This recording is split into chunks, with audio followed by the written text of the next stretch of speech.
But Israel has a PhD in deception, because it's Dajjal at the back of this, the mastermind.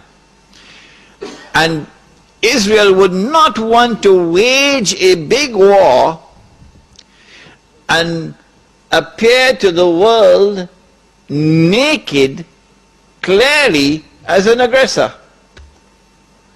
No, that's not deception. Israel has to wage her big war and make it appear as though she was only defending herself. The only Muslim I know of who has had the capacity to be able to penetrate the deception that has been going on all these years, the only one I know of, was a man who never went to Al-Azhar University. No, he wasn't the Sheikh. His name was Malcolm X. He's the only man I know of who had that eyes wish to see and could clearly recognize the strategy and the deception. Read Malcolm X. How is Israel going to launch this big war and yet get away from being perceived by the whole of humanity as the aggressor, blatant aggression? You have to come with a good strategy. The strategy is this. Ariel Sharon goes into Masjid Al-Aqsa with 1,000 Israeli military with him, with their shoes on,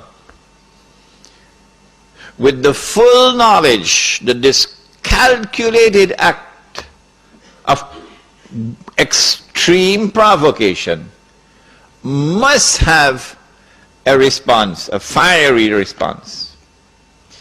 And as the flames of the new intifada emerge, you must keep it burning by committing upon the Palestinian people more and more atrocities that drive them into a greater and greater rage. This is planning, this is strategy, this is not happening by accident. As Israel unleashes this barbaric oppression upon the Palestinian people, you must have a television station which you plant amongst them, which will cover this, that your Egyptian television would not cover, and your Jordanian government would not allow on Jordanian television, so you create something called Al Jazeera.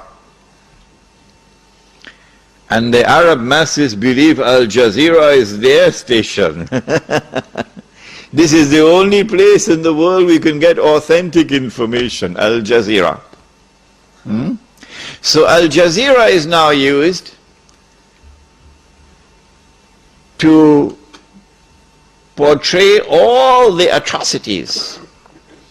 And so around the Arab world, the masses only have to tune into Al Jazeera and they know what's happening.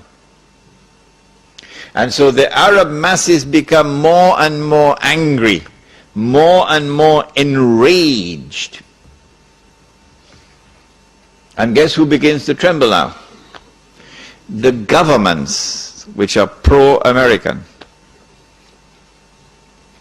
The governments which have entered into peace treaties with Israel. These are the ones who are now trembling because their people are becoming more and more enraged.